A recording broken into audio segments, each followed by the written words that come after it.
The Northwestern Railway has many goods clients, from large stone quarries to manufacturing plants that ship by rail every once in a while.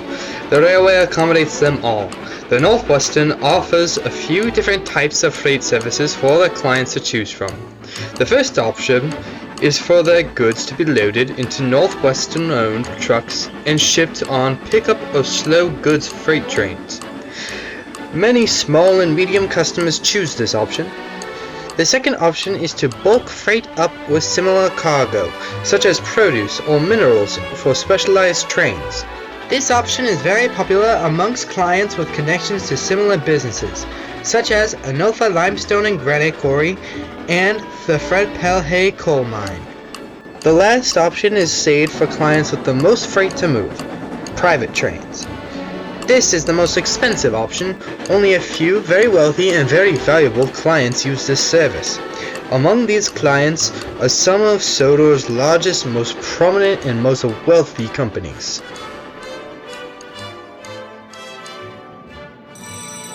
The island of Sodor has very little natural fossil fuel reserves. This does not stop a local gas company from operating on the island. Sodor Fuel owns a refinery in Crosby, as well as some 60 tankers to operate their services. Sodor Fuel's Crosby refinery produces around 30% of all petrol products consumed on the island of Sodor. Their railway operations start in the early morning around 8 a.m. when the Northwestern Railway brings around 30 fully loaded tankers from the mainland. This is a very heavy load, weighing almost 680 tons, and so the railway's designated heavy goods engine, a retrofitted Black 5 No. 3, is used for this task. This is unusual, as the Northwestern Railway typically reserves its numbers 9, 10, and 25 for chartered services such as these. All day long, these tankers shuffle into the refinery, where their crude oil is unloaded and refined into petrol and other useful products. The tankers are then filled up from the large storage tanks. The yard is very small, with the refinery looking to expand both its rail and storage tank capacity. Tankers are carefully marked to make sure incoming crude is processed and not sent out by mistake, keeping the whole operation moving smoothly. Sodor Fuel has 2 services arriving at the refinery and 3 services departing. The first of the arrivals is the aforementioned drop-off service brought by number 3, where the initial oil quota arrives for the start of the day. These tankers are new British Railway Standard tankers, capable of carrying 12 tons of oil each. This lasts all morning and well into the afternoon, with a quarter of the processed oil it replaced being picked up across the day on pickup goods services. Half of the morning arrivals tankers are divvied up into 2 designated departing trains. The first one leaves at 1:30 bound for the Farqua branch line, typically with 7 tankers. It is switched over to a branch line engine at Knapford Junction, number 6, who brings the tankers to Sodor Fuel's reliable client, Knapford Harbour. However, 3 of these tankers are hooked up on number 6's 3 o'clock slow goods, to be dropped off at Farqua Town Station. This fuel then goes to several local petrol stations across the Elm Valley. Sodor Fuel charters a similar service at 2:45 to be hauled down to Brendam Harbour. The harbours of Sodor are the largest clients of Sodor Fuel, with Tidmouth, Knapford, and Brendam harbours making up around a quarter of Sodor Fuel's purchases. On any day, 8 tankers can be seen being hauled to Brendam Harbour. The rest of the morning delivery is handled by road, being delivered to many more smaller clients and petrol stations around Crosby and the surrounding towns. While that is where all the morning fuel goes, another train arrives from the mainland around 2:30 with a further 15 tankers. This is the last fuel coming in from the mainland. However, some fuel is imported from overseas, typically the Netherlands, and arrives at Tidmouth. Unlike the mainland oil, these shipments are erratic and are taken on normal slow goods services. All this extra oil is processed across the day and is sent out piecemeal to smaller clients across the island by both road and rail. Sodor Fuel has just one more service that leaves their yard at 8:45 p.m., bound for the mainland. This service is all empty tankers, moved out of the cramped refinery yards to make room. This is a relaxing run for whichever engine and crew gets the service, running at night with a light load. The refinery is then ready to start again in the morning.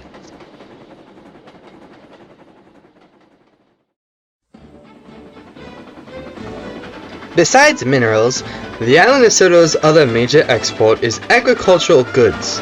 Large clusters of farms exist all around the island, especially in the Elm Valley and surrounding areas. Most of these farms are family-owned and sell their produce to a middleman company, the Farqua Farming Co-op. The co-op then sells the produce to many customers both on the island and across Europe. The farms heavily use the Farqua branch line, using the branch's 3 daily pickup goods services. However, the co-op also has its own charter service, originating in Farqua Town Yard at 12:30. Number 6 arrives every Tuesday and Friday afternoon to find 8 loaded wagons full of meats, hay, and other products. The wagons used are an assortment, but all the meat is transported in Northwestern standard meat vans. During harvest season, this train is daily and can be as long as 15 trucks and needs to be double-headed.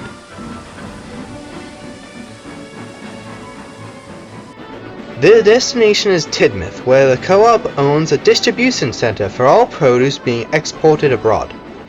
There are 2 stops on number 6's journey, at Elsbridge and Knapford, where 2 vans are collected at each. Number 6 then trudges his way to Tidmouth, where it is all sorted for shipment.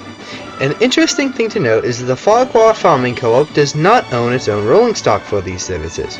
It relies on the Northwestern's common user fleet of aging vans and 7-plank open wagons.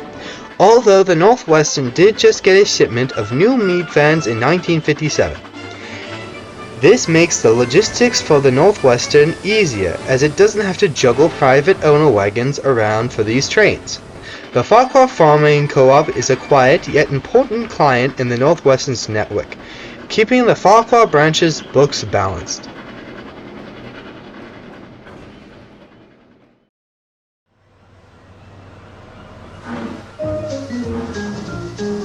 The island of Sodor has large meat and fishing industries. To keep this whole operation afloat, along with many other smaller industries including manufacturing and even grocery markets, is salt.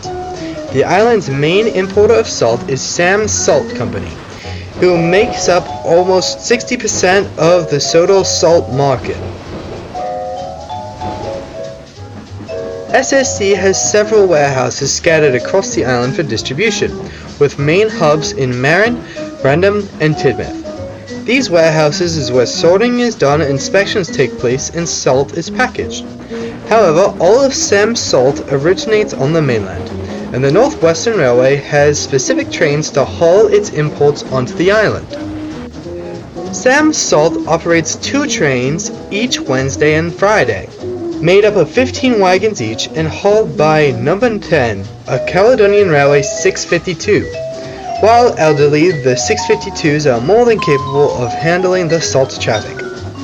The morning run arrives at its destination at 11:45, a straight shot to Tidmouth with no stopping. The afternoon service drops 4 vans off at Marin, the smallest of the main hubs. The Marin location deals with all salt going across the center of the island. The other 11 vans are delivered to Brendam, arriving there at 4:50 p.m. Sam's Salt's Brendam warehouse sits only yards from the main meat packaging building in Brendam Docks. Almost 80% of all salt arriving at the Brendam hub is used in this meat packing building alone, while the other 20% goes to a number of smaller meat packers in Sudrian. The crew of number 10 jokes that Wednesdays and Fridays are the salty days, as the salt deliveries make up a majority of their travels. For rolling stock, Sam's Salt owns 47 unmarked 10-ton salt vans, However, this is often insufficient for its needs, so it borrows from the NWR's standing fleet of 35 additional salt vans. While Sam's vans are always grey or cream, the NWRs are a rainbow of blues, greens, yellows, and blacks. As such, the morning salt runs are often a rainbow trudging across the island of Sodor.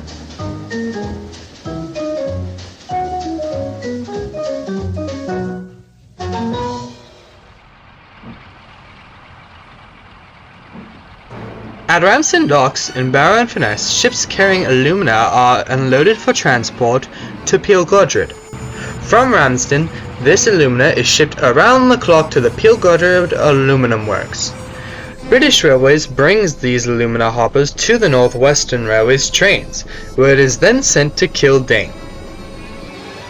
2 ships dock daily to unload over 500 tons of alumina total at Ramsden.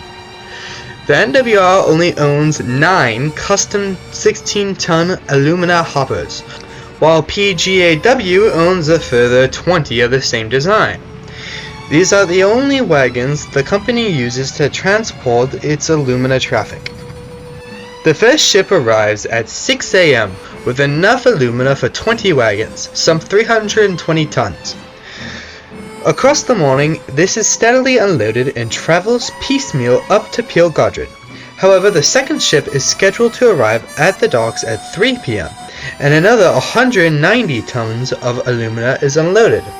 By now, enough of the hoppers are back at Ramsden to unload the second ship.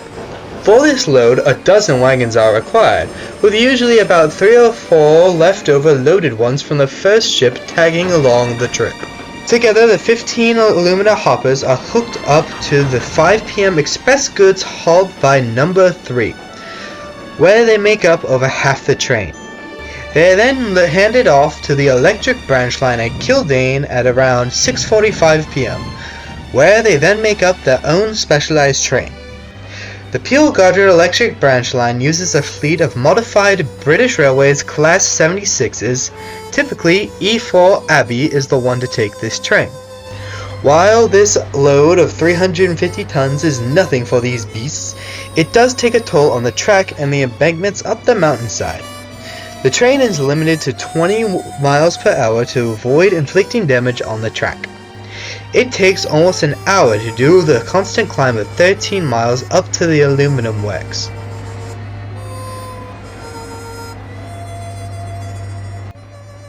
The last train of the day is made up of whatever empty alumina hoppers the workings has to bring down to the junction to unload the next ship in less than 12 hours.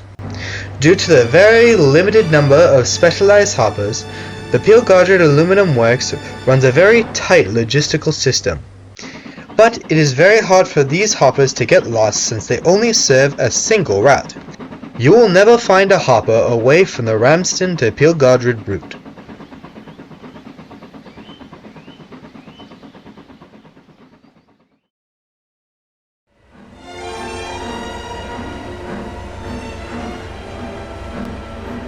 As the drive for modernization grips the world, it is no secret that British Railways is getting rid of its steam engines. This, along with many other factors, creates a lucrative trade in old machinery and other scrap to be melted down and used in tomorrow's technology. In the lead on Sodor is the Kildane Ironworks. It is the top purchaser of scrap, with its resulting iron ingots being exported across Britain and beyond. The Ironworks has made an uncomfortable bedfellow for the Northwestern Railway, who pledges to keep using steam well after British Railways gets rid of its fleet. As such, Charles Topham Hatt, the controller of the Northwestern Railway, demands the import of scrap locomotives be done at night to avoid his engines from seeing it. Condemned engines and other scrap arrives at the Ironworks private siding in Barrow and Furness from all over England across the day. Hatt has refused to let one of his engines escort the train, so BR has offered up a Class 21 D6107 to operate this route. The train leaves Barrow at 9:20 p.m. and only passes 2 engines on its travels. This is deliberate, so as few Northwestern engines as possible witness the sight. It pushes its grim load into the arrival sidings at the ironworks, where the train is greeted by whatever engines the ironworks has on loan from British Railways. The ironworks is in the process of procuring an engine or two for its own. By night, the ironworks is a horrifying scene for steam enthusiasts, but during the day it is a normal industrial plant.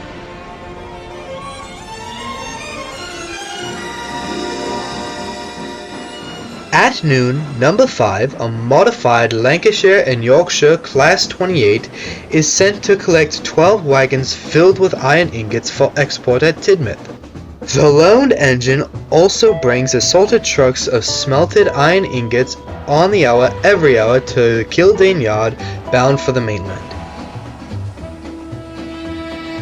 The Kildane Iron Works is a necessary evil for the Northwestern Railway, a booming company in a changing industrial landscape, and an important business partner management has to deal with in order to secure a little extra capital. The Northwestern Railway is the artery of the island of Sodor. It provides an essential connection for all businesses of Sodor that need to ship their goods. While some small companies can manage without the Northwestern services, it's the largest companies that rely on the Northwestern Railway the most. Whether it be the farming co-op reliant on the NWR's punctuality to ensure their produce won't spoil, to Peel Godred Aluminium Works, who rely on the Northwestern Railway to hold their razor-thin logistics together. The Northwestern Railway has placed itself as an invaluable node in the economy of the island of Sodor.